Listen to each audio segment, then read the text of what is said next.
আমাদের চারপাশে এমন অনেক জায়গা আছে যেগুলো খালি চোখে যেমনটা দেখা যায় সেগুলো আসলে তার চেয়েও ভিন্ন কিছু।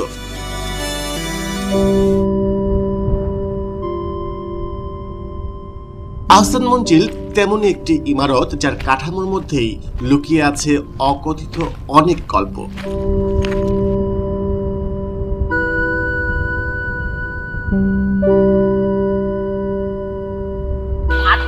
আমরা এখন দাঁড়িয়ে আছি ঢাকার ঐতিহ্যবাহী ভবন আহসান মঞ্জিল, যেটা ঢাকার নবাবদের আবাসভূমি ছিল এবং নবাবদের অনেক স্মৃতি এখানে জড়িত আছে। আর বাংলাদেশের প্রথম ইলেকট্রিসিটি কিন্তু এই বিল্ডিং থেকেই দেওয়া হয়েছে।